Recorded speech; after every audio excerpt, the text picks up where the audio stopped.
Bienvenidos a la clase 8.6 del curso de Matemáticas Especiales. En esta clase vamos a ver la solución explícita de la ecuación de onda para una membrana rectangular cuyos lados permanecen atados durante todo tiempo t.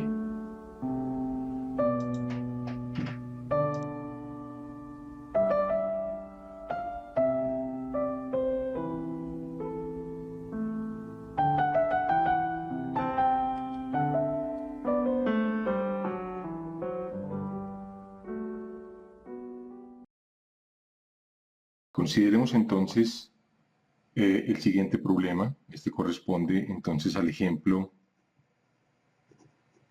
este sería el ejemplo 7.2.1 de las notas virtuales.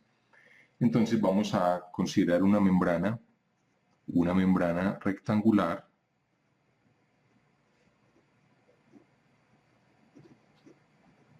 cuyos bordes están fijos entonces a los lados de un cuadrado, entonces cuyos bordes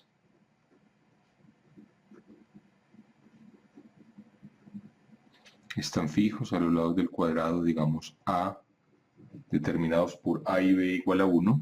Vamos a suponer que esta constante C, T sobre ρ es dada, este cociente lo conocemos y es 1 sobre pi.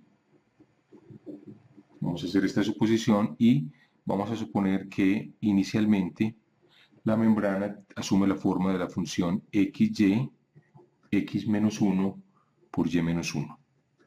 Entonces noten pues que efectivamente esta función, cuando x es 0 y cuando x es 1 vale 0, y lo mismo cuando y es 0 y y es 1.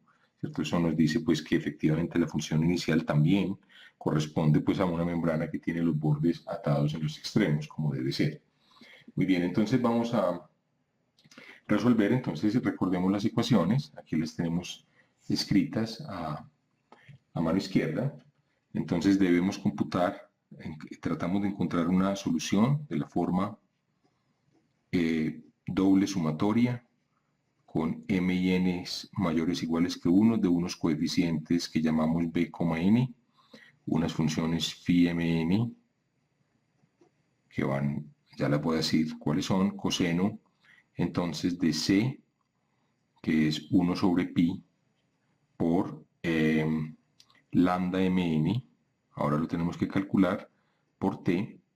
Entonces recordemos aquí quiénes son las phi's. Entonces la phi mn de xy, pues es la función seno de m pi x sobre a vale 1, por seno de n pi y sobre b vale 1, o sea, esto no es otra cosa que seno de m pi x, seno de n pi y, correcto, y entonces, recordemos aquí quiénes eran las phi, los lambdas. Entonces teníamos que lambda mn era pi, que multiplica la raíz cuadrada de, teníamos entonces m sobre a, m sobre 1 al cuadrado, más n sobre b, n sobre 1 al cuadrado. Esto es pues pi por la raíz cuadrada de m2 más n2. Muy bien, o sea que este coseno va a quedar, entonces el pi se va a cancelar. Bueno, ahora si quiere lo hacemos. De todas maneras, entonces nos queda pendientes, lo más importante aquí es computar estos coeficientes bmn. Recordemos la fórmula, aquí las tenemos a mano izquierda también. Entonces esta fórmula sería 4 sobre a por b, que es 1 por 1, integral entre 0 y a, 0 y 1, integral entre 0 y b, 0 y 1 de xy por x menos 1 por y menos 1 por, ¿cierto? Esta es la función f, por la función phi, seno de m pi x, seno de n pi y, entonces esta es phi mn, integral entonces con respecto a x y con respecto a y. ¿De acuerdo? Esto es 1 por 1.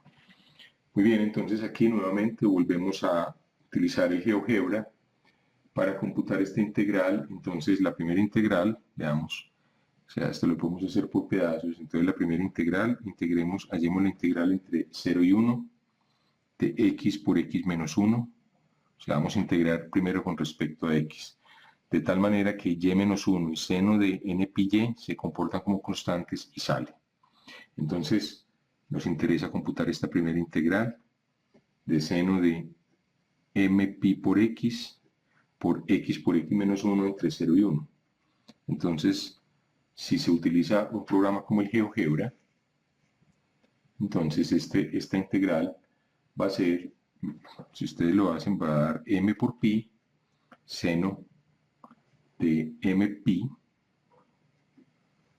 más 2 coseno de m pi menos 2, todo esto dividido por m3 pi 3.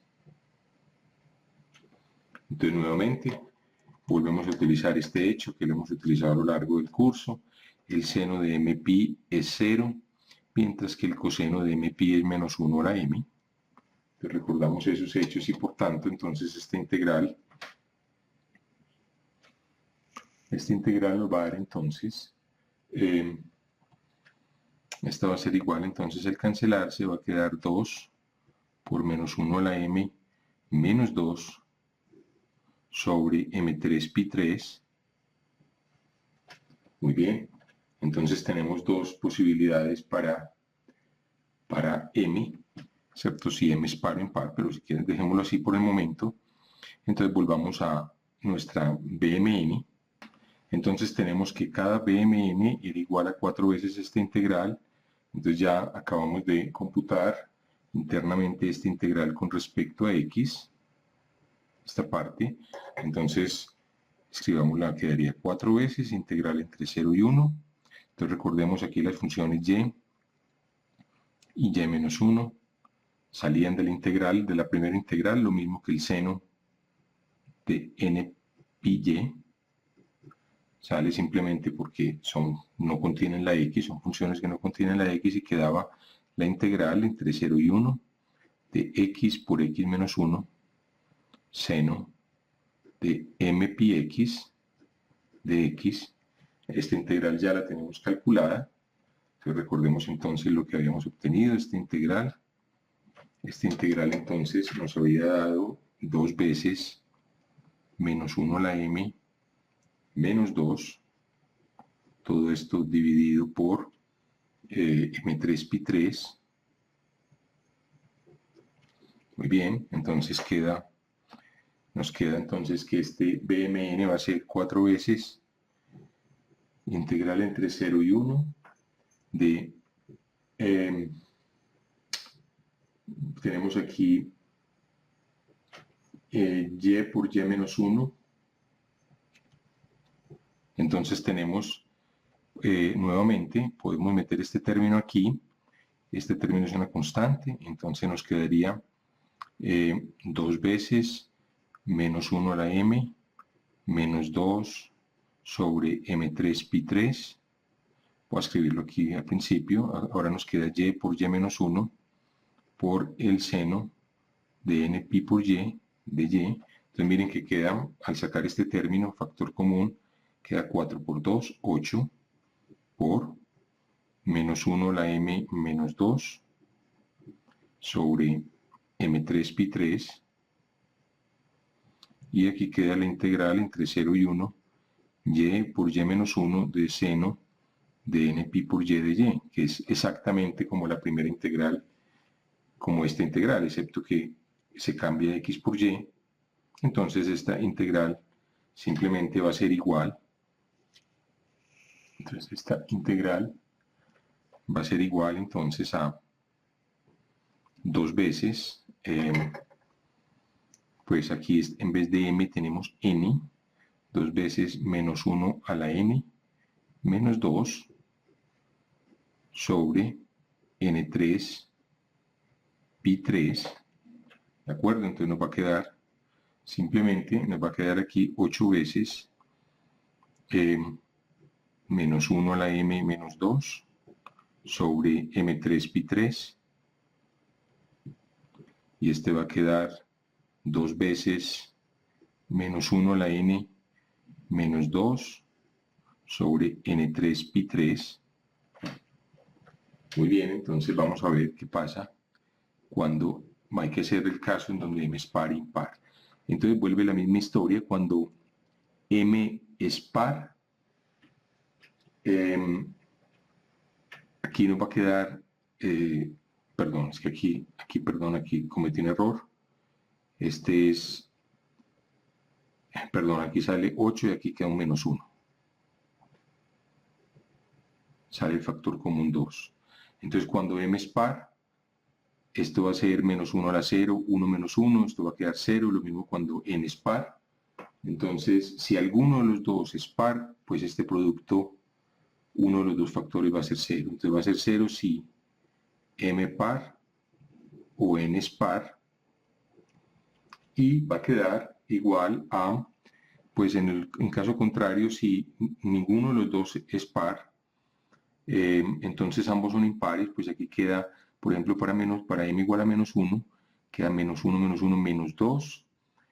Muy bien, este queda un menos 2, este queda un menos 4, ¿cierto? Entonces queda menos 2 por menos 4 por 8 da menos 60, menos más 64 sobre, entonces va a quedar m3, n3, y pi va a quedar entonces pi por 3 va a quedar pi a la 6. Entonces va a quedar ese coeficiente si m y n son impares. Entonces repito, si alguno es par, pues uno de estos dos términos se anula. Y si m y n son impares, entonces queda este término.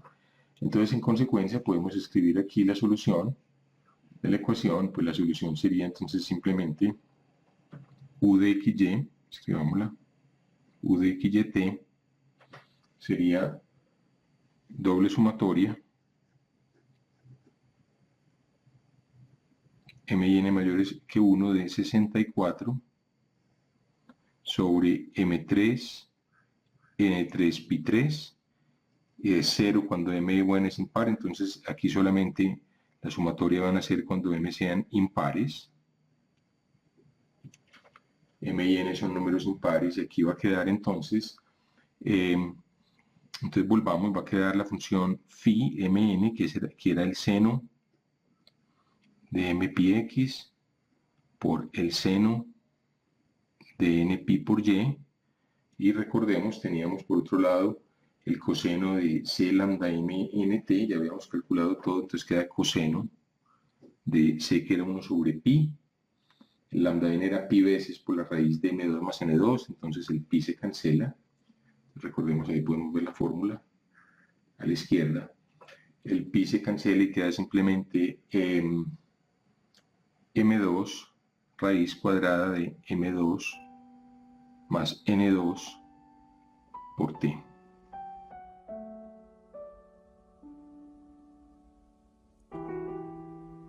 Bueno, con esto hemos llegado al final de la clase 8.6 del curso de Matemáticas Especiales, y los invito a que continúen viendo la clase 8.7. Muchas gracias por su atención.